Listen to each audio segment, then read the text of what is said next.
علیمہ خان عمران خان صاحب کی بہن ہے، انہوں نے بڑے انکشافات کیے ہیں اور وہ یہ کہہ رہی ہیں کہ اسٹیبلشمنٹ یہ ثابت کرنے کی کوشش کر رہی ہے کہ عمران خان کو کچھ ہو گیا ہے، تاکہ کل یہ کہنا آسان ہو کہ عمران خان بیمار تھے، خود ہی کچھ ہو گیا ہے۔ عمران خان پر یہ پہلے بھی گولیاں چلا چکے ہیں۔ 2 ہفتے قبل اہم ترین ذرائع کا ہم سے رابطہ ہوا اور کہا گیا کہ عمران خان کی آئسولیشن میں حالت بہت خراب ہو گئی ہے اور خود سے باتیں کرنے لگ گئے ہیں۔ یہ بھی ایجنسیاں ہی خبریں دے رہی تھیں۔ اب یہ بڑی سیریس بات ہے۔ علیمہ خانم دیکھیں نا، ان کی سچویشن بڑی عجیب ہے، ایک بڑی آزمائش ہے ان کے اوپر۔ ایک طرف وہ یہ چاہتی ہیں کہ ان کے بھائی بیمار نہ ہو، انہیں ڈاکٹرز چیک کریں اور چھوٹا سا ایشو بھی ہے تو وہ ریزالو ہو۔ جو عمران خان کے اپنے ڈاکٹرز ہیں وہ انہیں چیک کریں تاکہ عمران خان خود بھی اور ان کی فیملی بھی مطمئن رہے کہ عمران خان صاحب جو ہیں وہ روبہ صحت ہے، ان کے ساتھ پرابلم کوئی نہیں ہے، ان کی جان خطرے میں نہیں ہے۔ ایک طرف انہیں یہ کہنے کے لیے بھی بار بار کہنا پڑتا ہے کہ ان کے ڈاکٹر کو ملوائیں، ان کو چیک کروائیں، ان کو آئسولیٹ کیا جا رہا ہے، ان کی صحت کے اندر ایشوز بھی بعض اوقات چھوٹے موٹے آتے ہیں، یہ بتاتے بھی ہیں۔ لیکن سیم ٹائم میں ان کا پرابلم یہ بھی ہے کہ یہ بھی نہیں کہہ سکتے کہ عمران خان بیمار ہو رہے ہیں، اور وہ یہ کسی کو کہنے بھی نہیں دیتے۔ ساتھ میں یہ بھی بتاتے ہیں کہ عمران خان ڈٹا ہوا ہے، وہ بیمار نہیں ہے، اسے کچھ ایسا نہیں ہو رہا جس کی وجہ سے کوئی یہ کہے کہ اس کی جان خطرے میں ہے۔ یہ بڑی آزمائش ہے، وہ اس کے بیچ میں بیلنس کرتی ہیں ان کی بہنیں۔ یہ بہت مشکل کام ہے کہ ایک طرف ان کے لیے ڈاکٹرز اور جو میڈیکل کی سہولیات ہے وہ فراہم کروانا، اور دوسری جانب یہ تاثر بھی قائم رکھنا کہ عمران خان کی جان کو کوئی خطرہ نہیں ہے، وہ مکمل طور پہ صحت مند ہے، تاکہ اگر کل کو کوئی انہیں کچھ کر دے تو یہ نہ کہہ سکے کہ وہ بیمار ہو گئے تھے۔ اور یہ بات تو ان کی فیملی نے بھی کی ہوئی ہے اور باقی لوگوں نے بھی کی ہوئی ہے۔ اب وہ یہ کہتی ہیں پچھلے دنوں جو ایک ڈاکٹرز نے گورنمنٹ کی طرف سے ایک پرچی جاری کی تھی، ایک رپورٹ جاری کی تھی، اس کو بھی انہوں نے کہا جی کہ وہ زیادتی ہے، وہ غلط کیا گیا عمران خان صاحب کے ساتھ اور یہ غلط کر رہے ہیں۔ پھر علیمہ خان نے کہا کہ 2 ہفتے قبل عام ترین ذرائع سے ہمارا رابطہ ہوا تھا، انہوں نے کہا کہ آئسولیشن میں عمران خان صاحب کی حالت خراب ہو گئی، وہ خود سے باتیں کر رہے ہیں، ایجنسیاں ایسی خبریں دے رہی ہیں۔ ہم عدالت چلے گئے اور کہا کہ ذاتی معالجین سے عمران خان صاحب کا علاج کروایا جائے۔ انہوں نے کہا کہ جب عمران خان کا سائفر والا کیس چل رہا تھا نا، تو جج بشیر بیمار تھا، اس نے چھٹی مانگی تو اسے کہا گیا کہ جب تک تم عمران خان کو سزا نہیں دیتے تمہیں چھٹی نہیں ملنی۔ عدت والے جج کی گھر میں شادی تھی بچے کی، تو اسے کہا گیا کہ جب تک تم سزا نہیں سناتے تمہارے بیٹے کی شادی بھی نہیں ہونے دی جائے گی۔ مجھے ان ججز پر بھی ترس آتا ہے، علیمہ خان کہہ رہی ہیں۔ پھر عاصم منیر صاحب کے بارے میں انہوں نے کہا جی، اور عمران خان صاحب کے اوپر ہونے والے مظالم کا ذکر کرتے ہوئے انہوں نے کہا کہ عاصم منیر ظلم کے ساتھ کام نہیں چلنا۔ اگر آپ سوچیں کہ 5 سال ایکسٹینشن لے کر آپ مزید ظلم کریں گے تو اب ایسا کام نہیں چلنا۔ لوگوں کا موڈ دیکھیں، وہ ظلم کے خلاف کھڑے ہوں گے۔ لیکن جو بڑی خبر ہے وہ یہ ہے کہ علیمہ خانم کہہ رہی ہے کہ اسٹیبلشمنٹ کیوں اس شک کو ثابت کرنے کی کوشش کر رہی ہے کہ عمران خان بیمار ہو گیا ہے، کیونکہ ان کو کل کہنے میں آسانی ہو کہ عمران خان کو کچھ ہو گیا ہے۔ عمران خان کو پہلے ہی گولیاں مار چکے ہیں اور 2 مرتبہ ان کو ویسے عمران خان صاحب کو قتل کرنے کی کوشش کی گئی ہے، مگر ایک بات تو بڑی کلیئر ہے کہ عمران خان صاحب بار بار یہ کہہ چکے کہ مجھے جیل میں کچھ ہوا یا میری بیوی کو جیل میں کچھ ہوا، تو انہوں نے ذمہ داری عمران خان صاحب نے کوئی چیف جسٹس پہ یا وزیر اعظم پہ کسی بھی نہیں ڈالی۔ انہوں نے کہا ذمہ دار ہوگا عاصم منیر۔ انہوں نے پاکستان کے آرمی چیف فیلڈ مارشل حافظ سید عاصم منیر صاحب کو نامینیٹ کیا ہے کہ اگر مجھے کبھی کچھ بھی ہوا تو ذمہ دار یہ ہو۔ کا پیغام بھی آیا ہے جیل سے اور عمران خان صاحب کی ملاقاتیں ہو گئیں، عمران خان صاحب کی فیملی سے بھی ہو گئیں ملاقاتیں، جو ہے وہ عمران خان صاحب کی جو پولیٹیکل لیڈرشپ ہے ان سے بھی ملاقاتیں ہو گئیں۔ تو عمران خان نے کہا کہ اسٹیبلشمنٹ سے خود بات کرنا چاہتا ہوں اگر وہ تیار ہے۔ حکومت کے ساتھ بات چیت سے منع کیا تھا، مگر اسٹیبلشمنٹ کے ساتھ مذاکرات کے لیے کبھی دروازہ بند نہیں کیا۔ علیمہ خان نے بتایا کہ عمران خان نے 3 باتوں کی وضاحت کی ہے۔ نمبر 1، عمران خان نے کہا کہ نون لیگ کے ساتھ کسی صورت بات نہیں ہوگی، نون لیگ نے پاکستان کی اخلاقیات ختم کر دی ہیں۔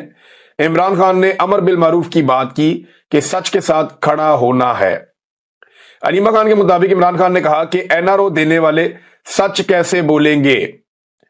عمران خان نے یاسمین راشد اور اندلیب عباس کی مثال دی اور کہا کہ یاسمین راشد نے پریس کانفرنس نہیں کی، وہ جیل میں ہے، جبکہ اندلیب عباس نے آپ کے سامنے پریس کانفرنس کی، وہ آزاد ہیں۔ عمران خان نے شاہ محمود قریشی کی مثال دی ساتھ میں کہ دیکھیں وہ بھی جیل میں ہے، سائفر کیس ختم ہو گیا لیکن وہ ابھی تک جیل میں ہے، یہ بھی عمران خان صاحب نے کہا۔ عمران خان نے کہا کہ 26ویں آئینی ترمیم کے بعد انصاف دفن ہو چکا ہے۔ حالات یہ ہیں، ہم بھی جب عدالت جاتے ہیں